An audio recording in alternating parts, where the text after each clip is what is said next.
Hello, welcome to Sunday special class. Today, the class is based on Contemporaries of Chaucer. First of all, William Langland. He is a presumed author of one of the greatest examples of Middle English alliterative poetry, generally known as Piers Plowman. It is an allegorical work with a complex variety of religious themes. The full name of the work is The Vision of Piers the Plowman. It is a Middle English allegorical narrative poem.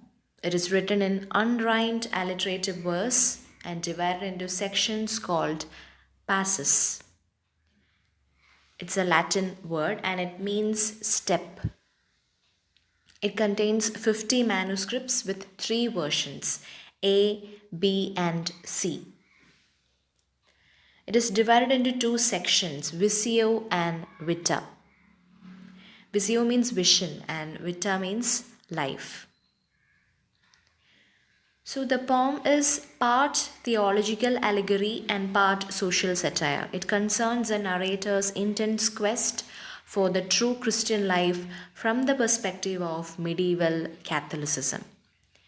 This quest entails a series of dream visions and an examination into the lives of 3 allegorical characters, do well, do bet, and do best. Do well, do better, and do best. The poem begins in the Malvern Hills between Worcestershire and Hertfordshire. A man named Will, which can be understood simply as a personal name or an allegory for a person's will in the sense of, desire, intention, etc.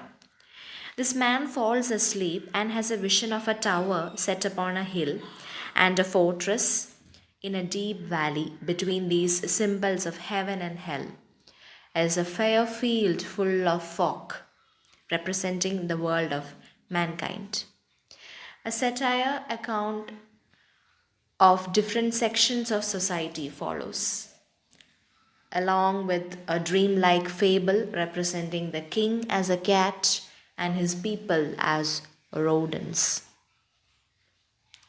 So, next we move on to John Gower. He's a medieval English poet in the tradition of courtly love and moral allegory, whose reputation once matched that of his contemporary and friend Geoffrey Chaucer. Chaucer's Triolus Crusade is dedicated to John Gower. And the works of John Gower include Speculum Meditandus, which is a French work. The title means mirror of one meditating. It is composed of 12-line stanzas and opens impressively with a description of the devil's marriage to the 7 daughters of sin. Continuing with the marriage of reason and the 7 virtues, it ends with a searing examination of the sins of English society just before the peasants' revolt of 1381.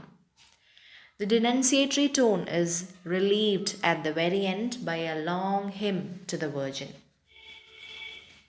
His next work is a Vox Clamantis, which is a Latin work, and the title means the voice of one crying in the wilderness. It owes much to Ovid. It is essentially a homily. Do you know a homily is? A homily is a commentary that follows a reading of scripture. In Catholic, Anglican, Lutheran, and Eastern Orthodox churches, a homily is usually given during Mass. So, it is being in a part a criticism of the 3 estates of society in elegiac form. Then the next work is a Confessio Amandus, which is an English work, and the title means the confession of a lover. It is inspired from Guillerme's Roman de la Rose. It is a collection of exemplary tales of love, whereby Venus priest Genius instructs the poet Amans in the art of both courtly and Christian love. Then the next person is John Wycliffe, who was a leader of Lollards, and he's referred as a morning star of Reformation. His works include Patience and Sir Gawain and the Green Knight. Wycliffe was also an early advocate for the translation of Bible into the common language. He completed his translation directly from the Vulgate into vernacular English in the year 1382, now known as the Wycliffe's Bible. Wycliffe's Bible appears to have been completed in 1384. Next are the Scottish Chaucerians. The name is given to a group of 15th and 16th century Scottish poets who wrote under the influence of Geoffrey Chaucer, often using his 7-line rhyme royal stanza. The most important poets of this group were Robert Henryson, whose Testament of Cresside reinterprets the story of Chaucer's Troilus and Cresside, and William Dunbar, whose Lament for the Macaris briefly pays tribute to Chaucer. Other figures are Gavin Douglas, Sir David Lindsay, and King James I of Scotland. Then comes the English Chaucerians, which include John Lydgate, Thomas Occleve, Thomas Norton, John Skelton, Alexander Barley, Stephen Hawes. Do some research for your own to know each of these authors. But I will give you a short note about John Skelton. He is best known for his work, The Book of Philip Sparrow. He created the famous character Colin Clot, and his poetry is referred as rugged lines. Next is Thomas Mallory. Morte Other was written by Thomas Mallory, which is considered to be the greatest prose work of the 15th century. It is written while he was imprisoned in Newgate Prison.